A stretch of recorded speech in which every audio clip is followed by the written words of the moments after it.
Stage 4 మోకాళ్ల అరుగుదలకి నొప్పి లేకుండా కీళ్ల మార్పిడి ఆపరేషన్ చేయబడును.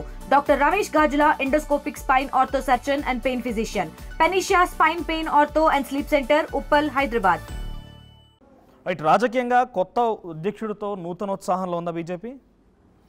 So party is a continuous progress sir. Bharatiya Janata Party వ్యక్తుల కోసం ఆగేటువంటి పార్టీ కాదు. వ్యక్తులు ఉంటే పార్టీ నడుస్తుంది, వ్యక్తులు లేకపోతే పార్టీ నడవదని నేను అనుకోను. మా పార్టీ స్లోగన్లోనే చెప్తాం, nation first, party next, individuals last అని.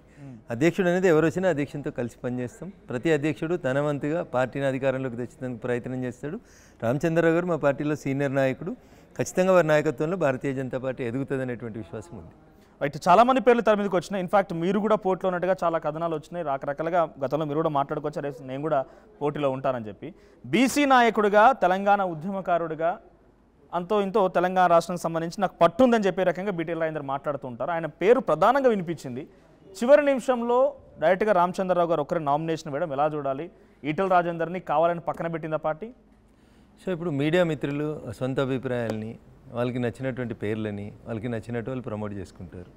భారతీయ జనతా పార్టీలో ఎవరన్నా మీకు పిలిచి పలానా రఘునందన్ రావు, పలానా అరవింద్ గారు, పలానా రాజేందర్ గారు, పలానా డీకే అరుణ గారు, లేకపోతే రామచంద్రరావు గారు వీళ్ళందరూ మమ్మల్ని అడుగుతున్నారని మీకు ఎవరైనా ప్రెస్ మీట్ పెట్టి చెప్పినారా? చెప్పలేదు. ఈటెల రాజేందర్ గారు చాలాసార్లు చెప్పలేదు, ఎవరు చెప్పలేదు. మీరు ఇట్లా ప్రశ్న అడుగుతారు, మీరు అడుగుతున్నారా అధ్యక్ష పదవి అంటే ఆశించడంలో తప్పు లేదు కదా అని చెప్తాం. మీరు దానికి మీకు నచ్చితే రఘునందన్ రావు అధ్యక్ష పదవి రేసులో ఉన్నాడని రాస్తారు. మీకు నచ్చలేదనుకోండి, మీరు రాయరు నా పేరు. దానికి మేమేం చేస్తాం అంటున్నా, party will follow A procedure. ఇప్పుడు జాతీయ అధ్యక్ష పదవికి చాలా రోజుల క్రితం ఒక ప్రముఖ దినపత్రిక ప్రముఖంగా ఒక 3 మహిళా ఎంపీల పేర్లు, కేంద్ర మంత్రుల పేర్లు రాసేసారు. వాళ్ళు రాసి 3 నెలలు అయింది. మరి మళ్ళీ ఏముంది? మీకు నచ్చిన పేర్లని మీకు నచ్చిన రీతిలో నచ్చిన మీడియా సంస్థలు నచ్చిన వాళ్ళని ఎంకరేజ్ చేసినాయి. దాంట్లో అందరి పేర్లు పరిశీలనలకు. మీడియాకి నచ్చిన దానికంటే కూడా ఒక సోర్స్ కంపల్సరీ యూజ్ చేసుకుంటుంది. ఈటెల రాజేందర్ గారు ఒక సందర్భంలో మీరే అన్నారు, ఇప్పుడు మాకు అడుగుతారు, అడిగిన ఇప్పుడు నువ్వు అడిగినావు, మీరు బీజేపీ అధ్యక్ష పదవి అడుగుతున్నారా అని అడిగినావు లాస్ట్ టైం స్టూడియోకి వచ్చినప్పుడు. అడిగినాను అని చెప్పినాను, తప్పేముంది అందులో? అడగడంలో తప్పేముంటుంది? ఎవరు చెప్పారు మీకు? ఇస్తా అని చెప్పిందా పార్టీ? నేను అడిగినాను అని చెప్పిన ఉన్నాడని చర్చ చాలా పెద్దగా ఉందన్నా. నీకు పోటీ ఏముంటుంది? పోటీ ఉంటే నామినేషన్స్ వేస్తాం కదా, కుస్తీ పడతాం కదా, అది ఏం లేదు కదా, ఏకగ్రీవంగా అయిపోయింది కదా. పోటీ ఎక్కడుంది? అక్కడ అడగడంలో తప్పు లేదు. అడగడంలో ఎప్పుడు బీజేపీ చెప్పుకుంటా ఉంటుంది. బీసీ ముఖ్యమంత్రి గతంలో కూడా ప్రకటించారు. ఇప్పటికీ కూడా బీసీ నినాదంతోనే ముందుకు వెళ్తాం కాబట్టి ముస్లింలను పక్కన పెట్టాలని రిజర్వేషన్ ఒకవైపు జరుగుతుంటే, ఈ సమయంలో ఓసీకి ఇవ్వడం, ఒక ఓసీ వ్యక్తికి ఇవ్వడం మీరు ఎలా చూస్తారు? ప్రధానంగా ఎందుకంటే మీరు కూడా రేస్లో ఉన్నారు, మీతో పాటు చాలామంది ఉన్నారు. ఎందుకంటే ప్రధానంగా వినిపించినటువంటి పేర్లలో ప్రముఖంగా మీరు కూడా టాప్లో ఉన్నారు. మరి మీ అందరినీ కాదని అంటే మీరు ఎలిజిబిలిటీ లేదనే, మీలో ఆ సత్తా లేదనే, ఎందుకు అసలు మిమ్మల్ని పక్కన పెట్టారనేది డైరెక్ట్ క్వశ్చన్ సార్. అన్న ఇప్పుడు ఎవరిని పక్కన పెట్టలేదు. కుర్చీ ఒకటే ఉంటుంది, అధ్యక్ష పదవి కుర్చీ. 8 మంది ఎంపీలు అడిగారు నాకు అధ్యక్ష పదవి కావాలని, 8 మంది ఎమ్మెల్యేలు అడిగినారు. ఎన్ని కుర్చీలు ఉంటాయి అధ్యక్ష పదవికి? ఉండేది ఒకటే ఒక కుర్చీ. అడగడం అందరూ అడుగుతారు, అడగడంలో తప్పుందని ఎవరు అనుకుంటలేరు. ఎవరికి ఉన్న ఎలిజిబిలిటీని వాళ్ళు చెప్పుకుంటారు. ఎండ్ రిజల్ట్లో ఒకరికే ఫలితం వస్తుంది. వచ్చిన వాళ్ళు అధ్యక్షులు అవుతారు, మిగతా వాళ్ళంతా పార్టీలో కోఆర్డినేట్ చేస్తూ పనిచేస్తూ ముందుకు పోతుంటాం. అధ్యక్ష పదవి అడిగి రాని వాళ్ళందరినీ పక్కకు పెట్టినట్టు, వచ్చిన వాళ్ళంతా గొప్ప వాళ్ళు అన్నట్టు మీరు ఎట్లా దాన్ని ప్రిడిక్ట్ ఎట్లా చేస్తారు? ప్రిడిక్ట్ ఏం లేదు. ఆ ఎలిజిబిలిటీస్ లేవు అని అనుకున్నారా, లేకపోతే ఆయన ఆ పదవికి సూటబుల్ గారనుకున్నారా? ఈ సమయంలో పార్టీ నడవడానికి వీళ్ళు ఎంపీలు కొత్తగా గెలిచినారు, వీళ్ళ పార్లమెంట్ నియోజకవర్గాలలో వీళ్ళకి పని ఎక్కువగా ఉంది, అక్కడ ఇంకా పార్టీని బలోపేతం చేయాలి, రాష్ట్ర అధ్యక్ష పదవి ఇస్తే 24/7 తిరగడం కష్టమవుతుందేమో అని పార్టీ ఆలోచించవచ్చు. Why don't you think in this positive angle? అట్లెందుకు ఆలోచించారు? గతంలో బండి సంజయ్కి ఎంపీ అయిన తర్వాత కదా అధ్యక్ష పదవి వచ్చింది. అంటే ఆ రోజున్న రాజకీయ పరిస్థితులు లేరు, ఈ రోజు ఉన్నటువంటి రాజకీయ పరిస్థితులు లేరు అన్న. ఒక సంఘటనకి ఈ రోజు ఇది ఎందుకు ఇట్లా నిర్ణయం తీసుకున్నారు, ఆ రోజు ఎందుకు అట్లా తీసుకోలేదు అంటే రకరకాలైనటువంటి కారణాలను బట్టి ఆ నిమిషంలో అక్కడ ఉన్నటువంటి పెద్దలు ఆలోచించేటువంటి నిర్ణయాన్ని బట్టి జరుగుతుంది. కొత్తగా తెలంగాణకి రామచంద్రరావు గారు అధ్యక్షులు వచ్చిండ్రు, ఇంకా దాని మీద డిస్కషన్ అనవసరం, డిబేట్ అంతకంటే అవసరం లేనటువంటి అంశం. మా పార్టీ హైకమాండ్ ఒక నిర్ణయం తీసుకుంది, ఎవరేం చేసినా దాంట్లో మార్పులు చేర్పులు ఏమి ఉండవు. వారి టెన్యూర్ ప్రకారం వారు అధ్యక్షుడు ఉంటారు. వారి టెన్యూర్ అయిపోయాక మళ్ళీ మీరు అడగవచ్చు, నేను అడగవచ్చు, ఇంకెవరైనా అడగవచ్చు. ఆ రోజున్న పరిస్థితులు బట్టి ఎవరికి ఇవ్వాలో అప్పుడు అట్లా ఇస్తారు.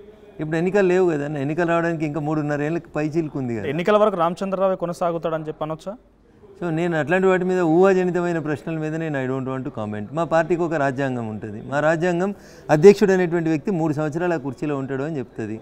ఒక అధ్యక్షుడు కంటిన్యూ అయితే 2వసారికి మాత్రమే అవుతాడు, 3వసారి ఇవ్వరు అని చెప్తారు. అట్లా బండి సంజయ్ గారిని మరి ఒకటే టర్మ్ 3 సంవత్సరాలు పూర్తయిన తర్వాత తీసేసినారు. బండి సంజయ్ గారి టెన్యూర్ ఆ సంవత్సరము ఫిబ్రవరికి అయిపోయింది. వారికి ఇంకా ఆగస్టు దాకా ఉన్న తర్వాత కొత్త అధ్యక్షుడు వచ్చినారు. అట్లా ఎవరు ఎట్లా ఉంటారు, ఎట్లా ఎక్స్టెండ్ అవుతుంది అనేది ఆ నిమిషంలో జరిగేటువంటి పరిస్థితులు ఉంటుంది. కానీ 3 సంవత్సరాల తర్వాత జరగాల్సిన దాని గురించి ఇప్పుడే ఆలోచించడం సరైనది కాదనేది నా అభిప్రాయం. అంటే మీ పార్టీ నాయకుడితో మీలాంటి నాయకులు 8 మంది ఎంపీలు 8 మంది ఎమ్మెల్యేలు అందరూ సంతృప్తిగా ఉన్నారా? పార్టీ నాయకత్వం సంతృప్తిగానే ఉందా ఇప్పుడు? మీ మనసులో ఏముందనేది నాకు తెలియదు. మా మనసులో నా మనసులో ఏముందో నేను చెప్తాను. నేను సంతోషంగానే ఉన్నానని నేను చెప్తా ఉన్నాను. ఎదురుగున్న వాళ్ళ మనసులో మిగతా 8 మంది ఎంపీలు హ్యాపీగా ఉన్నారా, 7 ఎంపీలు హ్యాపీగా ఉన్నారంటే I can't predict somebody's imagination. అది మీ స్టూడియోకి వారు వచ్చినప్పుడు తప్పకుండా వారిని అడుగుండ్రి. కేంద్ర పార్టీ తీసుకున్న నిర్ణయంతో రఘునందన్ రావు సంతృప్తిగా ఉన్నాడా? 100% సంతృప్తిగా ఉన్నాడు. ఒక్కసారి ఈ మధ్య కాలంలో పీసీఆర్ ఒకసారి రెడీ చేయండి. రామచంద్రరావు ఒక జాయినింగ్ కార్యక్రమానికి వెళ్ళిన తర్వాత అక్కడ ఆయన వేదిక పైన కొంతమంది నాయకులు మాట్లాడుతున్న ఒక వీడియో ట్రోల్ అవుతుంది. ఆయన పడుకున్నాడు. ఒకసారి అక్కడ చూడండి రఘునందన్ రావు గారు. ఒకవైపుగా అక్కడ వేదికపై నుంచి మాజీ ఎంపీ బోర్లకొండ వెంకటేష్ నేత మాట్లాడుతున్నారు. పెద్దపల్లిలో బహుశా ఈ కార్యక్రమం. ఈ వీడియో ఇప్పుడు సెన్సేషన్గా మారింది. ఈ వీడియో పైన రఘునందన్ రావు రియాక్షన్ ఏంటి? సో ఇప్పుడు శారీరకంగా అలసిపోవడం అనేది జరుగుతూ ఉంటుంది మనిషి అన్న తర్వాత. ఇప్పుడు నేను 24/7లో 18 అవర్స్ పనిచేస్తూ ఉన్నాను. ఎప్పుడైనా ఒక 2 నిమిషాలు ఎక్కడైనా రిలాక్స్డ్గా కుర్చీ కనబడితే నిద్ర పడితే పట్టవచ్చు. దాన్ని తీసుకొచ్చి భూతద్దంలో ఎందుకు చూపిస్తారు? 3 గంటల ప్రోగ్రాంలో 3 నిమిషాలు మనిషి అలసిపోయినప్పుడు ఇట్లా అంటే దాన్నే తీసుకొచ్చి మళ్ళీ కంటిన్యూస్గా రిపీట్ చేసి రివైండ్ చేసి బదనాం చేయాలనుకుంటే 100 ఉంటాయి. నేను అందుకనే చెప్పిన, మీకు నచ్చితే ఒక రకంగా ఎంకరేజ్ చేస్తారు, మీకు నచ్చకపోతే ఇంకో రకంగా ఇది చేస్తూ ఉంటారు. So what is wrong in it? అక్కడ స్టేజ్ మీదనే ఉన్నాడు కదా. నేను పోయి మీటింగ్ నడుస్తుంటే పోయి పక్కకు పోయి రూమ్లో తలుపులు వేసుకొని పడుకోలేదు కదా. ఇక్కడ నుంచి మీరే అంటున్నారు పెద్దపల్లి మీటింగ్ 250 కిలోమీటర్లు జర్నీ చేసిన తర్వాత 2 నిమిషాలు ఆయనకేమైనా శరీరం అలసిపోతే ఇబ్బంది పడి ఉంటారు. What is wrong in it అంటున్నా. అంటే ఈ ట్రోలింగ్ జరుగుతుంది, మీ రియాక్షన్? నేనేమంటున్నా వ్యక్తుల వ్యక్తిగతమైనటువంటి అంశాలని ఫోకస్ ఎప్పుడు చేస్తారు? మీ దగ్గర సరుకు లేకపోతే ఇవన్నీ మాట్లాడాలి. రామచంద్రరావు గారి దగ్గర సరుకు ఉంది, ఆయన అధ్యక్షుడైనా ఆయన పని చేసుకుంటూ ముందుకు పోతా ఉన్నాడు. దానికి మీకెందుకు ఏడుపు అంటున్నా? మా పార్టీ ఆలోచించుకుంటుంది, మా పార్టీ పెద్దలు చూసుకుంటారు కదా, మీకెందుకు అంటున్నా? మొత్తం 5 గంటలు మీటింగ్ నడిస్తే 2 నిమిషాలు ఇట్లా అనేది మీకు ఎందుకు ఇదవుతుంది? ఎందుకైతుంది అంటున్నా. పార్లమెంట్లో కూడా చాలామంది ఎంపీలు అలసిపోయేస్తారు. ఇప్పుడు మాకు సాటర్డే సండే 2 రోజులు సెలవులు.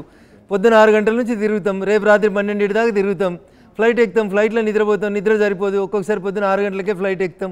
ఒక 2 నిమిషాలు న్యాప్ తీసుకుంటే దాన్ని ఏదో భూతద్దంలో పెట్టి చూపిస్తూ ఉంటే మిగతా పార్టీలలో ఎవరు నిద్రపోతలేరా? ఓ ఆయన సిగరెట్ తాగుతాడు, ఒక ఆయన మందు తాగుతాడు, ఒక ఆయన గుట్కా వేసుకుంటాడు, రకరకాల వ్యక్తులు రకరకాలు వేసుకుంటారు. Why you are poking into the internal issues అంటున్నా. వ్యక్తిగత జీవితాలకు ఎందుకు పోతారు? అంటున్నా. అదే ఒక మీటింగు, అక్కడ ఒక 2 నిమిషాలు న్యాప్ తీసినారు. ఒకటి రాంగ్. 5 గంటల జర్నీ తర్వాత నువ్వైతే యువకునివే కదా మనోజ్, 5 గంటలు జర్నీ చేయి నువ్వు పెద్దపల్లి దాకా. నీ శరీరం అలసిపోతే అప్పుడు తెలుస్తుంది. ఆడ కూర్చొని భూతద్దం పెట్టి వెతికితే ఆడ కూర్చొని నేను కూడా చెప్తున్నా, అంతకంటే మంచిగా చెప్తున్నా, నువ్వు చెప్పిన దానికంటే మంచిగా చెప్తున్నా. 5 గంటలు జర్నీ చేసిన తర్వాత శరీరం అలసిపోతుంది. ఏముంది, ఆయన దొంగతనం చేస్తారు అక్కడ? అంటే ఒక రాష్ట్ర అధ్యక్షుడు అయిన తర్వాత ఈ రకంగా పడుకుంటున్నాడని చెప్పి ట్రోల్ అవుతోంది. దానిపై మీ రియాక్షన్? మిగతా రాష్ట్ర అధ్యక్షులకు నిద్రపోయిన వీడియోలు కావాలంటే నేను పంపిస్తాను నీకు. మిగతా రాష్ట్ర అధ్యక్షులు ఎప్పటికీ ఏసీలే పడుకుంటారు కాబట్టి వాళ్ళకి పని లేదు. మా అధ్యక్షుడు ఊర్లు తిరుగుతుంది కాబట్టి అలసిపోయి ఉంటుంది. సార్ ఇందాక మీరు మాట్లాడుతూ పార్టీలో 8 మందికి సంబంధించి మిగతా 7 మంది గురించి వదిలేసాను, నేను మాత్రం సంతృప్తి ఉన్న కొత్త అధ్యక్షుడితోది జాతీయ పార్టీ నిర్ణయం అంటున్నారు. కానీ మీతో పాటు ఇంకొక 4-5 ఎంపీలు ఎప్పటికప్పుడు కూడా బ్రేక్ఫాస్ట్లు అంటూ లంచ్ మీటింగ్లు అంటూ కూడా కొంత పెట్టుకుంటున్నారని చెప్పి చర్చ జరుగుతుంది.